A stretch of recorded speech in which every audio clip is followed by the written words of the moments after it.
Et j'appelle la table ronde numéro 3 avec des visages que vous connaissez déjà. Amanda Silva Brun, Fabien Liéval, Raphaël de Toury, Suat Topsou, Michel de Lemdes, Étienne Castanet et Stanislas de Montlébert. Prenez un micro, rejoignez-moi sur scène. Faut-il s'associer pour se lancer? Je crois que la réponse est quand même un peu oui, d'après ce que j'ai pu entendre en début d'après-midi. Voilà, la scène est à vous, merci à vous. Allez-y, je vous en prie. Oula, attention, ça va? Ouais. Allez-y, asseyez-vous. Il manque... Bonne table ronde, il manque quelqu'un. Ah voilà, Étienne était là, il était derrière. Bonne table ronde, à tout de suite. Merci. Je vais commencer par une petite anecdote. Il y a 3 ans, j'ai presque créé une start-up avec un chercheur. On avait les statuts, on avait des associés, une feuille de route, un dossier iLab solide, un premier business angel, puis un pacte d'associés, donc un document qui parle de la gouvernance de l'entreprise, a circulé et là, patatras. Donc faut-il s'associer? Oui, avec qui, comment, c'est ce qu'on va voir. Et vous allez voir qu'autour de moi, il y a des gens qui ont une expérience un peu plus heureuse que la mienne. Donc, je suis Stanislas de Montlébert et je dirige le pôle partenariat industriel, innovation et entrepreneuriat de l'Université Paris-Cité. Et je suis très bien entouré, avec notamment Amanda. Tu te présentes en un mot? Même si... Bonjour. Je suis Amanda Silva Brun et je suis pharmacienne, chercheuse au CNRS et à l'Université Paris-Cité, cofondatrice de 2 startups, Eversome et Evora. On a un CEO, Fabien. Bonjour à tous, donc Fabien Liéval, je suis cofondateur et dirigeant de la société Ewell, qui est une spin-off en fait, des hôpitaux universitaires de la Pitié-Salpêtrière. Et on a développé en fait toute une génération de dispositifs d'imagerie médicale issus des travaux de recherche du service d'anatomie et cytologie pathologique de la Pitié. Étienne à ma gauche. Bonjour à tous, moi je fais partie d'une organisation qui s'appelle Matrice. On est une communauté dédiée à l'innovation et l'entrepreneuriat et je dirige notamment nos activités d'appui à la valorisation et au transfert de technologies. Donc on intervient dans les labos en appui aux organismes de recherche pour aider à la naissance de ces projets des deep tech. Et puis j'ai une deuxième casquette, je pourrais vous en parler aussi. On opère le service Find Your Co-Founder qui a été créé par d'autres et avec qui on est partenaire et qui permet de mettre en relation des projets et des porteurs et des candidats pour les rejoindre. Et enfin Michel, qui intéresse plusieurs participants des tables rondes précédentes. Oui, donc moi je suis Michel Delande, je suis responsable de l'activité Capital Riche chez Omnes, qui est une société de gestion. Et donc on a un fonds Deep Tech, et donc on investit dans ces sujets depuis 20 ans. Voilà. Amanda, donc vous êtes à l'origine de 2 projets, mais vous n'êtes pas CEO. Est-ce que c'est par choix? Oui, tout à fait. C'est un choix et je trouve que c'était un très bon choix. Je n'ai pas la fibre, je n'ai pas encore développé la fibre CEO. Donc je trouve que c'était un très bon choix pour les startups parce qu'on a pu trouver des porteurs de projets qui étaient beaucoup plus à même d'amener loin les startups par rapport à moi. Et vis-à-vis de ma carrière, c'était pas non plus le bon choix de devenir CEO parce que c'est vrai que l'arrivée du projet, ça tombait à un moment où je venais d'avoir un financement européen, l'ERC. C'est très compétitif et c'est vrai que ça se refuse pas. Donc c'était pas le bon choix ni pour moi ni pour les startups que je devienne CEO. Donc, vous nous avez dit tout à l'heure que vous avez rencontré Jeanne Volatron au laboratoire, donc qui dirige Eversome. Pour Evora, c'est un profil qui est plus business school. Comment vous l'avez rencontré? Alors, Evora, il faut le dire qu'il y a eu 3 possibilités de porteurs de projets. Un premier porteur, c'était infructueux, c'était Erganeo même qui n'était pas d'accord avec ses choix et rétrospectivement, je trouve qu'ils avaient raison. Ils ne voulaient même pas négocier la licence avec le porteur qu'on avait prévu au départ. Il y a eu un deuxième porteur qui s'est présenté, mais lui, il était sur différents projets à la fois, donc ce n'était pas optimal. Et finalement, il y a Adrien Lanvin qui est arrivé via Jeanne. Donc c'est Jeanne qui via son réseau, qui nous a conduit jusqu'à Adrien. Et c'est comme ça qu'on a pu avoir l'équipe pour créer Evora avec mon collègue clinicien Gabriel Hamy, qui est aussi à l'origine de recherche derrière le projet. Alors, on ne se dit pas tout de suite « Ah, t'es mon CEO », donc comment on se choisit, comment on s'apprivoise? C'est vrai qu'il y a toute une étape d'apprentissage. Il faut s'adapter, il faut s'aligner, il faut comprendre les motivations de chacun. C'est vrai que quand on est chercheur, et je pense à mon collègue clinicien, notre but en créant une start-up, c'est de pouvoir amener nos recherches jusqu'aux essais cliniques. C'est vrai que ça, c'est notre but, mais le but d'entrepreneur, c'est de faire un produit qui est rentable. Donc, il faut pouvoir aligner, il faut pouvoir converger, comprendre les contraintes de chacun et les motivations et voir si on peut faire vraiment quelque chose ensemble. Donc, il y a cet alignement, il y a cette convergence. Il faut apprendre à travailler ensemble, se connaître et c'est un cheminement. Je crois en plus, ils sont plutôt jeunes. Hein. Je crois que certains dans la salle ont à peu près le même âge. Quel regard vous portez sur la fonction avec maintenant un peu de recul ?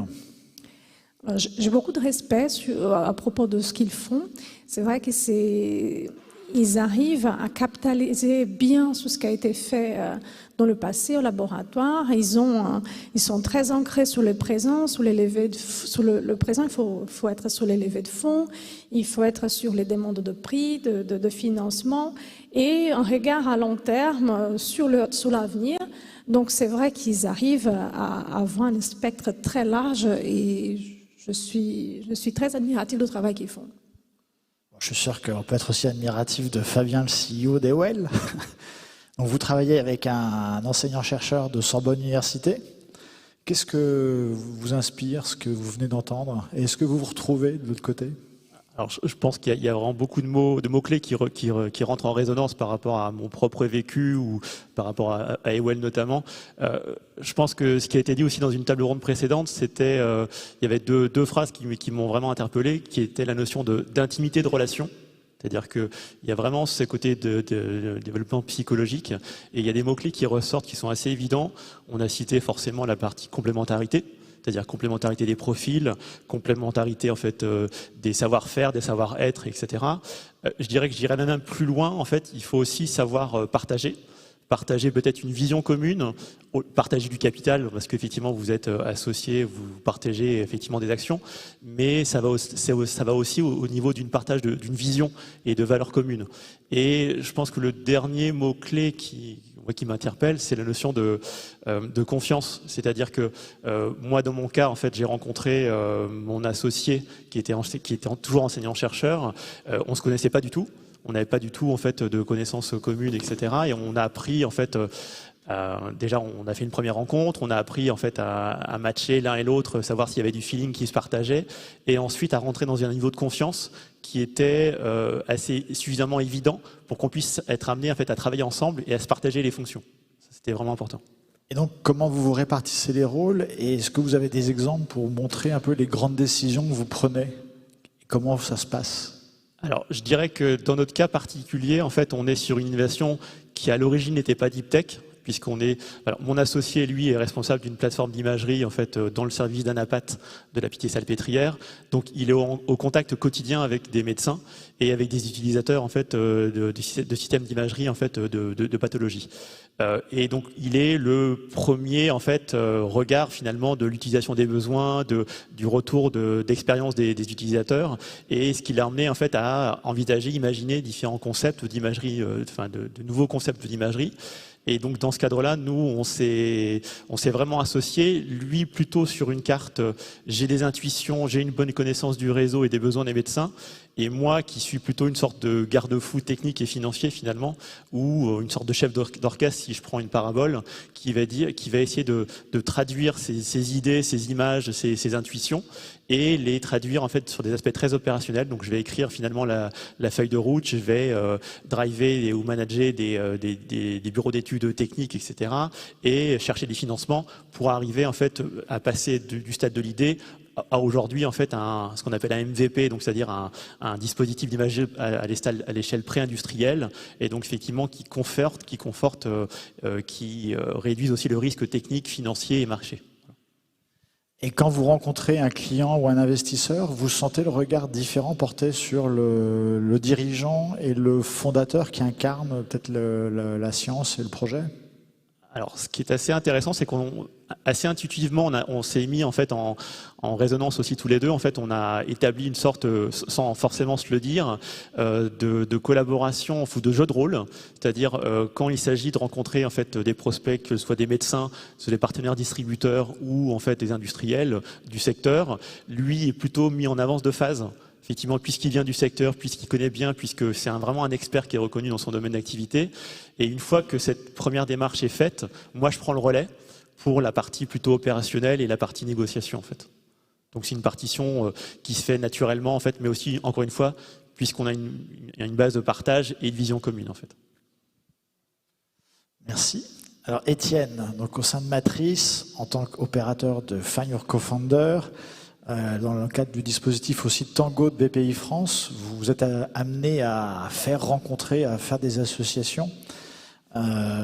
Qu'est-ce que ce que vous venez d'entendre vous inspire déjà? C'est des cas différents et effectivement il n'y a pas un modèle type et une baguette magique ou une solution miracle, mais effectivement c'est un enjeu majeur. Ça a été déjà dit, je crois que Michel me rejoindra là-dessus, à différents moments du projet, être plusieurs, avoir des expertises complémentaires, savoir s'entourer, c'est absolument décisif. Et d'ailleurs, les investisseurs, c'est sans doute le critère numéro 1 qu'ils vont regarder dans l'équipe. Et c'est vrai que parfois, chez certains chercheurs, comme ils savent faire énormément de choses, c'est pas simple forcément de dire je ne sais pas faire. Mais si, j'ai qu'à me former, etc. Parfois, on n'a pas le temps ou on est tout simplement trop loin. Et du coup, ça vaut le coup de s'ouvrir. Et donc, c'est un enjeu absolument majeur. Il y a différentes temporalités, comme je disais. Nous, on intervient aussi dans l'accompagnement des projets. Et avant sur des projets amont, il va falloir confirmer le potentiel de la technologie, mais se poser la question aussi de son potentiel marché, des domaines d'application. Parce que c'est bien de développer une technologie, mais il faut aussi l'orienter par rapport à des besoins qui vont être collectés par le marché.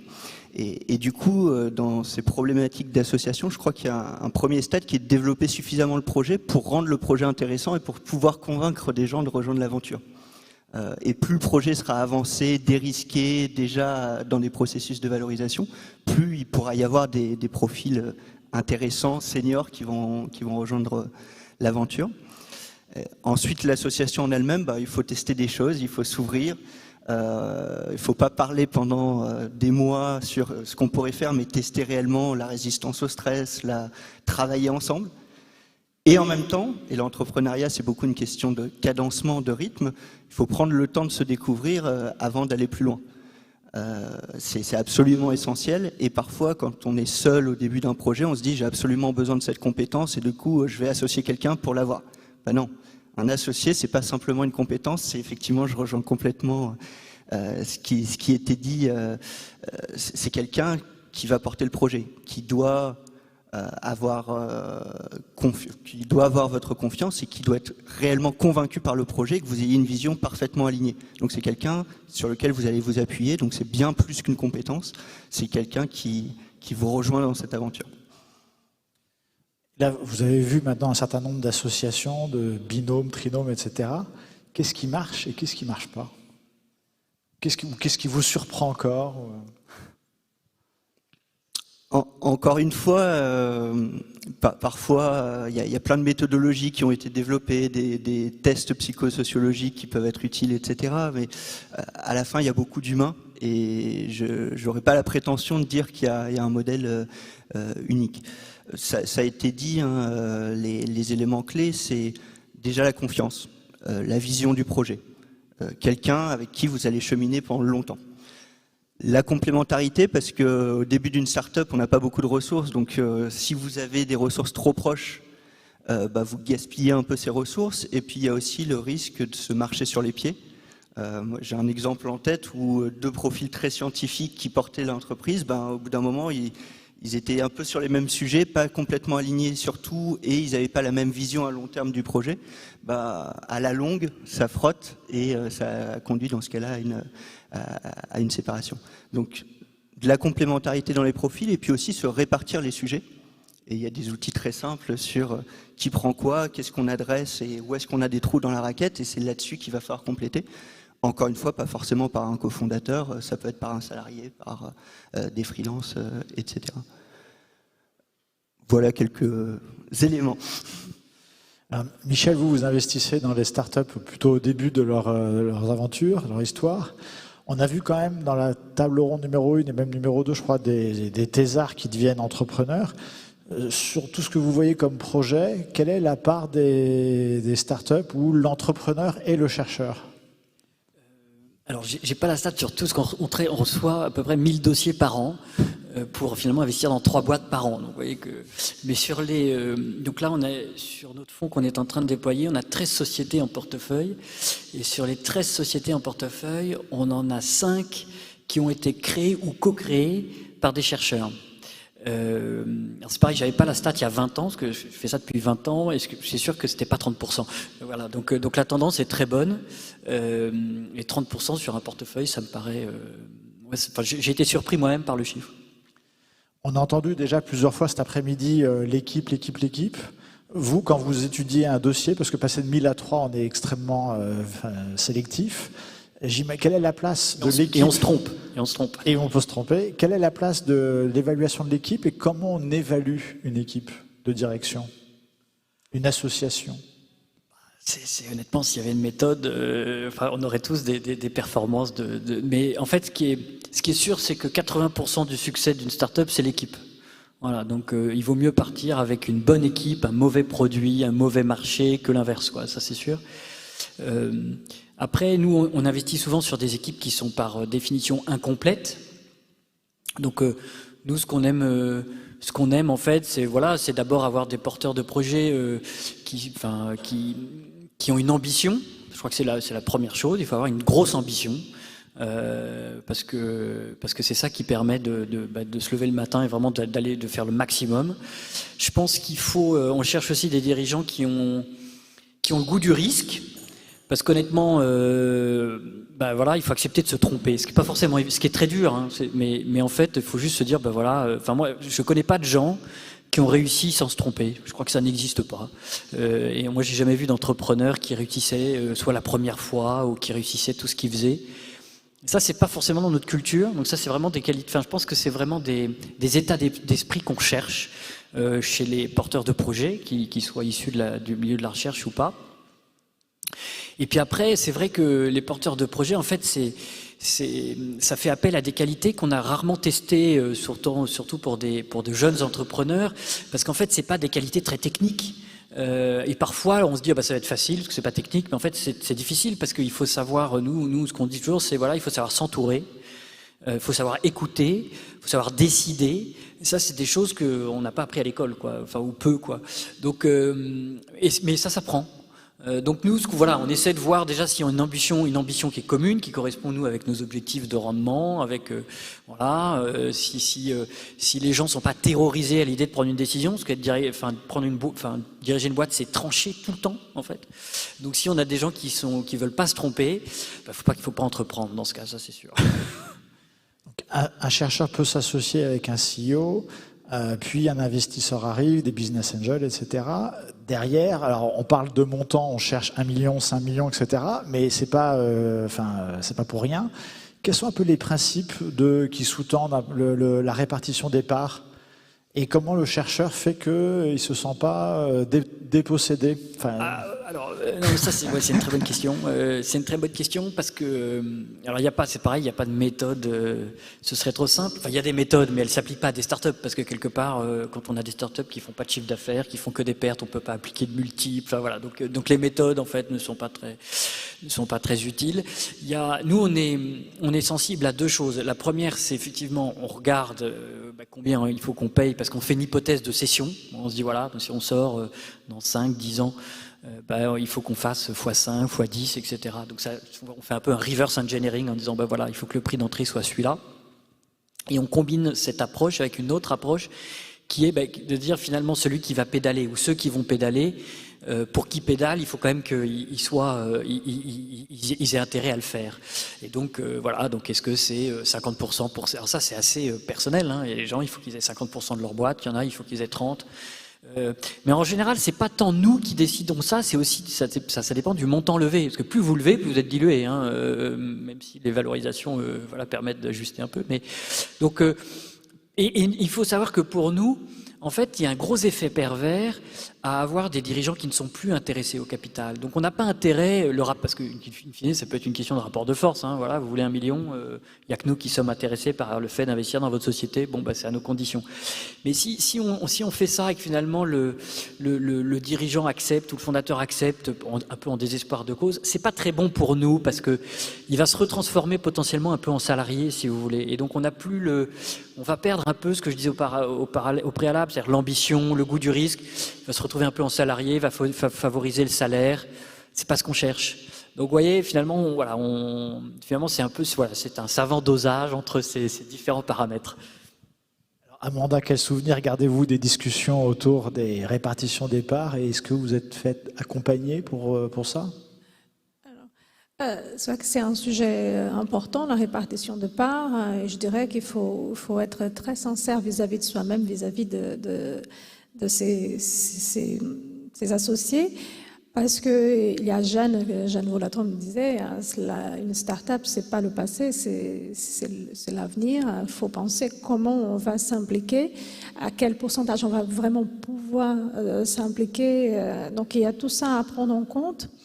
Et donc, il faut réfléchir, il faut accepter aussi. Un point important, c'est que quand on est chercheur et quand on arrive à financer ses recherches, on a beaucoup de contrôle sur ce qu'on fait. Et il faut apprendre à lâcher prise, il faut apprendre à ne pas avoir tout le temps raison et de savoir que l'avis de l'autre, ça peut être le bon avis contrairement au nôtre. Parce que la recherche n'est qu'une dimension du projet. Donc, il faut prendre conscience de ça et être très humblement se rendre compte qu'on n'a pas raison, même si c'est notre bébé au départ, si c'est notre projet au départ, les avis des collègues peuvent être beaucoup plus pertinents que les nôtres pour ce projet qui en était à l'origine.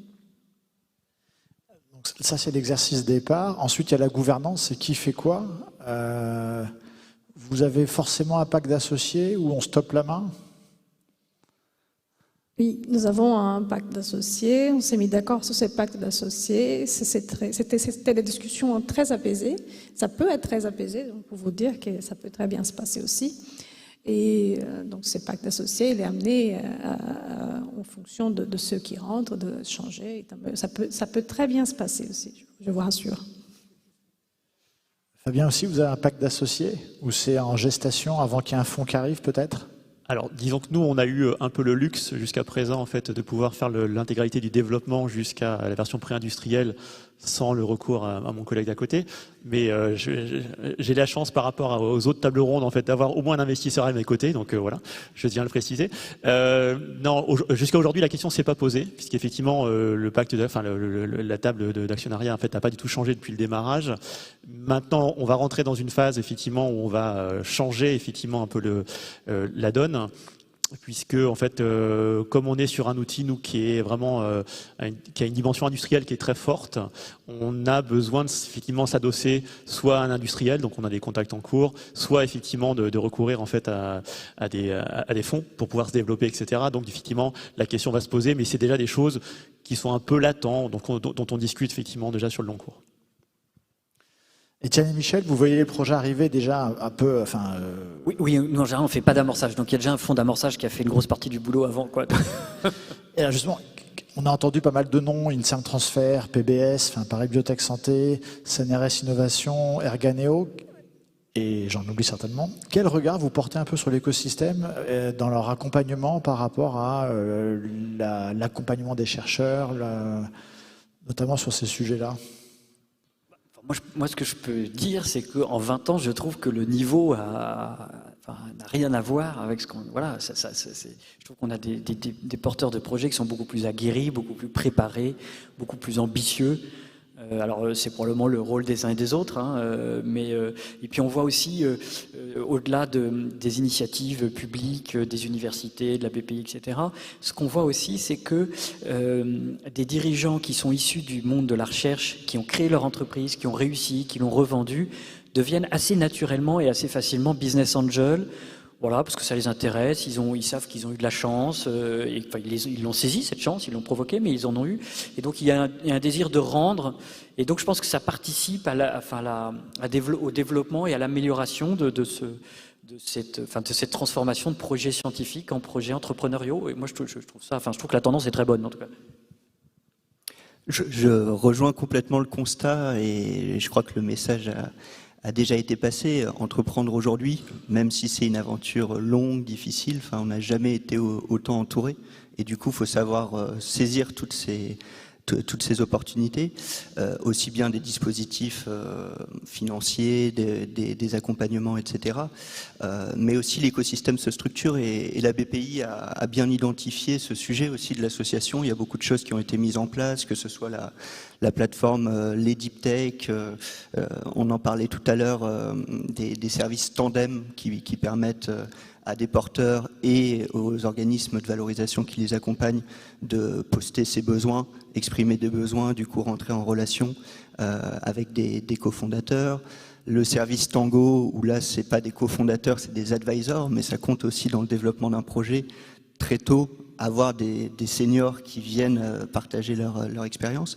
Donc ça existe, c'est autour de vous, c'est facile de s'en emparer et vous serez guidé vers tous ces services. Find Your Co-Founder, pour en redire un mot, du coup c'est complémentaire de tout ça, c'est assez régulièrement, tous les 2 mois à peu près, c'est des soirées qui permettent de networker où il y a des porteurs de projets qui viennent pitcher leurs projets et après on peut faire des speed meetings pour rencontrer des cofondateurs potentiels. Depuis 2 ans, c'est à peu près 500 porteurs de projets, 500 projets qui ont été accompagnés comme ça. Bien sûr, c'est pas en une soirée qu'on trouve son cofondateur, mais c'est quand même un sacré accélérateur et je rejoins ce que Amanda disait, il faut aussi tester, c'est-à-dire on se saute pas au cou à la première fois et du coup ces soirées, ça permet de ressortir avec 4, 5, 6 personnes où on s'est dit, tiens, là, il y a une bonne complémentarité, on a envie d'aller plus loin. Et tout ça se construit sur le temps, 6, 8 mois, pour commencer à travailler ensemble et pour se découvrir davantage. Alors, faut-il s'associer? Une anecdote, un conseil pour finir, avant de passer aux quelques questions de la salle, éventuellement?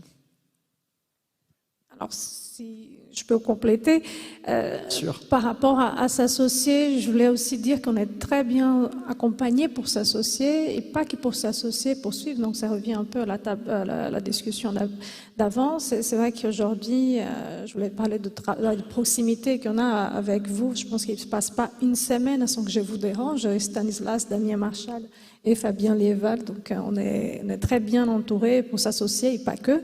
Il y a aussi CNRS Innovation qui est aussi à nos côtés. Donc c'est vrai qu'il faut se rendre compte de cette chance qu'on a pour pouvoir avancer, pour s'associer et pas que.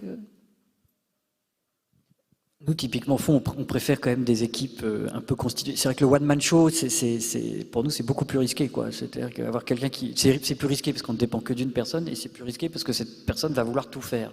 Et on sait que c'est pas possible. Donc, je pense que voilà. Sur une anecdote très rapide, moi j'ai coutume de dire qu'avec mon associé, on a la tête dans les nuages mais les pieds sur terre. C'est-à-dire qu'on se complète l'un l'autre. C'est-à-dire que lui peut, en tant que chercheur, avoir des intuitions fortes, mais aussi avoir des volontés d'avoir le produit technologique le plus pointu, et aller jusqu'au bout et faire du développement. Moi, je suis là justement peut-être pour être plus terre à terre et rationaliser un peu la démarche. Et à l'inverse, lui va moi, je vais peut-être être un peu trop ambitieux sur les aspects marché ou sur les aspects négociation avec des partenaires, etc., que lui connaîtra peut-être plus intimement. Et il va peut-être me rationaliser aussi en fait sur ces aspects-là. Donc, je pense que c'est vraiment en fait une image en fait où on se complète en binôme, mais ça peut être en trinôme ou plus. Voilà.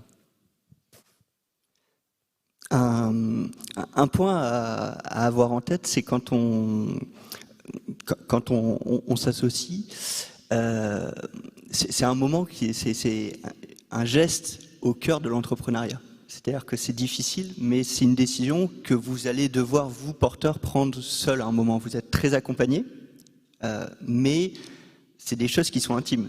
Qu'est-ce que j'apporte dans le projet? De quoi j'ai besoin? Où est-ce que je veux l'amener à long terme?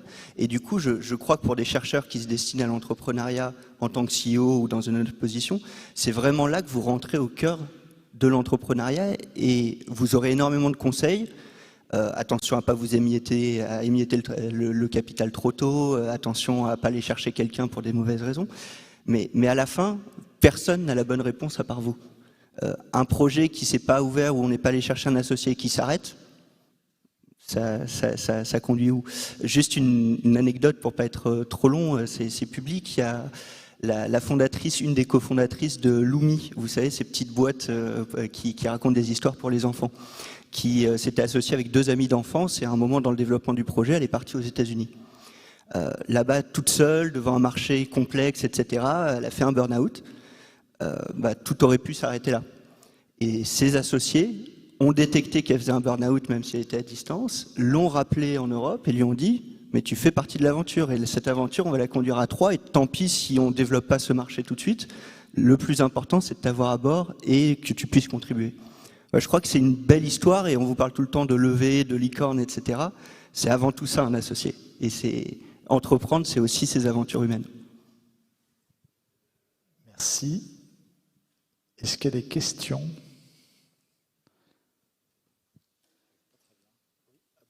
À droite, genre. Oui, j'ai une. C'est Damien. Oui, c'est moi. J'ai une question je vous écoutais. J'ai une question tout de même. Je suis chercheur. J'ai pas envie de basculer dans la boîte. J'ai envie de continuer à faire ma recherche dans mon labo. Je vais y passer peut-être 1%, 5% de mon temps. Finalement, avec ce temps passé, j'ai le droit à quoi sur la boîte? J'ai le droit à 1% du capital, 10% du capital, un droit de veto? Comment vous réglez le chercheur qui n'a pas envie d'aller dans l'entreprise, mais qui a amené tout de même l'idée? Enfin, moi, en général, ça se traite avant qu'on arrive, enfin, ce qu'on aime bien quand même, c'est que les gens qui travaillent au succès de la boîte soient les actionnaires. Mais après, c'est une discussion à avoir avec vos associés, quoi. C'est-à-dire, ça revient à ce que je disais un peu tout à l'heure sur la valo. C'est-à-dire, qu'est-ce qu'il faut lâcher à un partenaire que vous allez identifier qui va passer lui 100% de son temps pour développer le projet dont vous aurez été l'origine. Voilà, si vous lui laissez 3% du capital, il va peut-être pas beaucoup bosser. Si vous lui laissez 100%, c'est sûr qu'il va plus s'intéresser, il va être plus motivé. Donc, vous voyez, c'est cette espèce de rapport de, moi, je suis à l'origine, voilà, il faut que, voilà, j'ai semé la graine. Donc, mais après, il faut quand même rémunérer les gens qui vont arroser, qui vont développer la plante. Et ça, il n'y a pas de règle, quoi. Mais ce qui est sûr, c'est une question d'équilibre. Et pour être sûr que les gens, parce que vous avez intérêt quand même à ce que les gens qui vont développer le projet, une fois encore dont vous êtes à l'origine, ils soient intéressés. Donc c'est ça la question. Et qu'est-ce qu'il faut pour qu'ils soient intéressés? Alors il y a des gens, il faudra 50%, les gens il faudront 75%, il y a des gens il faudra 80%. Ça, il n'y a pas de règle, hein, mais. Très rapidement, effectivement, quand on veut continuer à avoir son activité de chercheur comme activité principale, il ne faut pas s'attendre à être majoritaire, il ne faut pas s'attendre à avoir un droit de veto. C'est important de le dire clairement. Et je dirais que c'est mieux que ça soit comme ça.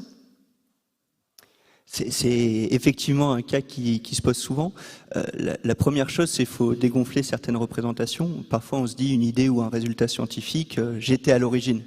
Mais avant que ça débouche, il y a beaucoup de travail. Et le cas classique du directeur de thèse qui dit j'étais à l'origine et du coup je dois avoir une part importante. La bonne question à se poser, c'est pourquoi vous avez des parts? Et ça veut dire qui contribue à quelle hauteur et dans le projet. Pas ce qui s'est passé avant, mais dans la réalisation du projet. Et une start-up deep tech, c'est des marches de plus en plus hautes qui vont s'accumuler. Donc on ne peut pas avoir une rente de situation parce qu'on a eu une idée au départ, je crois. Et la deuxième chose, c'est que il y a effectivement une implication de tous les jours à avoir dans le projet et laisser la place aux porteurs pour qu'ils prennent les commandes et qu'ils puissent vraiment développer les choses. Et effectivement, tout ça doit se traiter assez tôt, mais la bonne question, c'est qui contribue à quelle hauteur et comment on fait que le bateau avance et de l'énergie pour avancer, parce qu'il va en avoir besoin pour quelques années.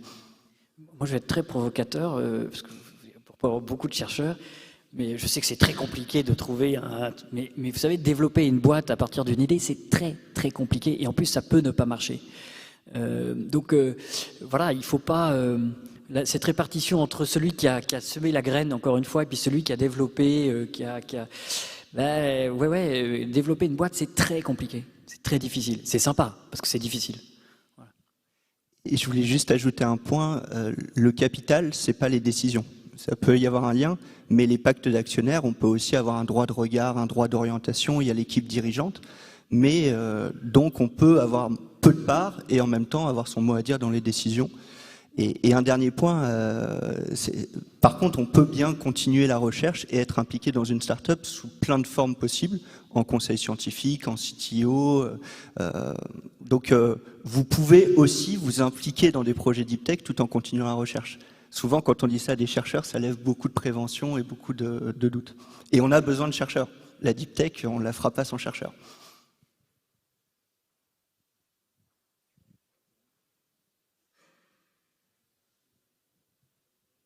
Je ne vois pas d'autres mains qui se lèvent, mais je suis un peu contre-jour.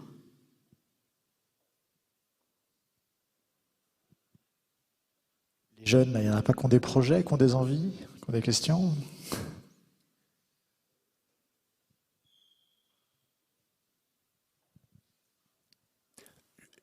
J'en profite du coup, Stanislas, si vous avez des projets, le prochain Find Your Co-Founder le 28 juin, vous pouvez passer une tête pour voir à quoi ça ressemble.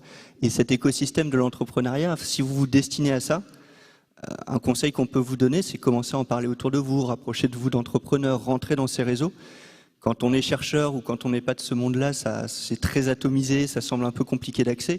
Mais dès que vous rentrez dans ces petits cercles, en fait, c'est beaucoup de gens qui se connaissent, ça fait un effet boule de neige et du coup, très rapidement, vous ferez des relations intéressantes qui vous aideront à cheminer, vous, dans votre propre projet. Donc il faut aussi passer ce temps d'acculturation pour savoir à quoi ça ressemble, où vous mettez des pieds, et ça peut aller relativement vite. Bonjour. Ah, oui, ça marche. J'ai une question peut-être un peu naïve, mais je me demandais, imaginons donc une personne, un chercheur a une idée de boîte, donc va plutôt s'orienter vers un rôle de CTO. Est-ce que le CEO doit, ou est-ce que ce serait peut-être un bonus, est-ce qu'il doit donc avoir des connaissances, enfin avoir un background scientifique? Voilà, est-ce que c'est une obligation qui soit aussi dans le domaine, ou est-ce que ce serait un bonus peut-être chez un investisseur, aussi dans le développement de la boîte finalement? Voilà, c'est un peu cette question sur la place du CEO. Voilà. Et son background technique qui permet d'incarner un minimum le projet sans passer pour juste le commercial qui vend un truc qu'il ne comprend pas, quoi. Ouais. Alors, je vais peut-être prendre la parole juste sur le profil du CEO. Je vais être un peu provocateur peut-être, mais je porte un projet qui est dans le domaine de la médecine, donc vraiment l'imagerie médicale, et je ne suis pas, j'ai pas de PhD, j'ai pas de doctorat, je suis ingénieur de formation et école de commerce, donc tout ce qui est vulgaire en fait dans le monde de la recherche. Mais pour le coup, je pense que c'est une vraie force. C'est-à-dire que je peux, en fait, avec mes gros sabots, arriver en posant vraiment des vraies questions naïves, en disant je comprends pas ça, explique-moi en fait avec des mots simples. Et tant que c'est pas vulgarisé, tant que je le comprends pas, ça veut dire que personne d'autre le comprendra, et les investisseurs le comprendront pas, les partenaires financiers le comprendront pas.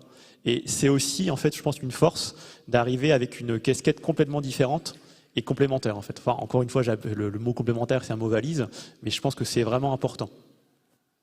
Je suis entièrement d'accord. Mais il faut quand même avoir le goût de ça. C'est-à-dire qu'il faut pas être trétif. Il faut pas être trétif à la techno. Faut aimer, comprendre, etc. Mais un CIO n'a pas du tout besoin d'être un scientifique ou un chercheur, pas du tout. juste dire que dans notre cas, dans les deux startups, donc dans Eversome, c'est une ancienne doctorante qui s'est formée, qui a fait une formation de Challenge Plus et autres pour devenir CEO.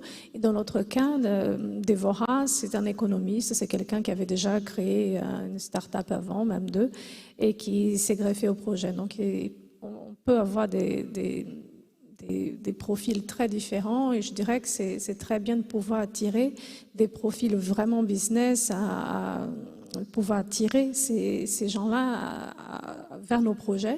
Donc c'est vraiment une force et comme Fabien disait, de pouvoir s'entendre, de déjà réussir à s'entendre, de communiquer et pouvoir montrer la plus-value de ce qu'on fait à quelqu'un qui n'a pas de domaine, c'est déjà un cap et quelque chose de très important pour pouvoir aller au-delà. C'est vraiment l'équipe qui va compter. Et là aussi, sur les rôles, ne partez pas avec des représentations complètement figées. Enfin, CEO, CTO, ça peut évoluer à la marge. Et au début d'un projet, on a une montagne, il y a plein de choses à faire et on se répartit les choses, tout simplement. Donc, de la complémentarité. Et puis, c'est l'équipe qu'on va regarder avant tout. Et effectivement, avoir des profils trop proches, peut-être que c'est un peu dommage par rapport au potentiel du projet et par rapport à ce qu'on aurait eu en s'associant avec des gens un peu plus différents. Et peut-être une autre question. Si jamais ça se passe mal entre les deux fondateurs ou plus, est-ce que c'est forcément la fin de la boîte? Est-ce que j'imagine qu'on peut changer un ou plusieurs des fondateurs? Mais comment ça se passe? Voilà. Est-ce que vous avez des petits retours à faire? Nous, on est surpris parce qu'on voit encore beaucoup de projets qui peuvent arriver à leur première levée sans pacte d'actionnaires. Et du coup, c'est au moment où les investisseurs vont rentrer dans la boucle qu'ils vont essayer de formaliser les choses. Notre conseil, c'est le plus tôt possible traiter ces sujets. Et un pacte d'actionnaires, c'est pas pour traiter un litige entre vous, mais c'est avant tout pour vous forcer à vous poser les questions de où on va à long terme, et aussi, et si ça se passe mal, qu'est-ce qui se passe? J'ai une start-up là autour de moi où il y avait 2 cofondateurs, ils ont inclus un 3e. En fait, ça l'a pas fait au bout de 6 mois. Si cette personne, c'était le seul qui avait accès au code source, ou si c'est elle qui portait un brevet, c'est la catastrophe pour l'entreprise. Et donc c'est ce genre de choses qu'il faut définir. Mais encore une fois, oui, si vous vous séparez, c'est pas la fin de la boîte, ou en tout cas, je crois que c'est important de faire en sorte de se séparer proprement pour pas tuer l'aventure. Et en particulier si le projet s'est développé, que vous avez des salariés, etc. Mais anticipez et vraiment faites-vous accompagner par un avocat ou à minima au tout début poser des principes. Il faut parler de ça. Et il faut essayer de le formaliser autant que faire se peut. Encore une fois, pas pour vous traîner devant des avocats, mais pour détecter où est-ce que ça peut faire mal et essayer d'anticiper au mieux ces situations. Bien, je crois qu'il me reste à remercier Amanda, Fabien, Étienne et Michel.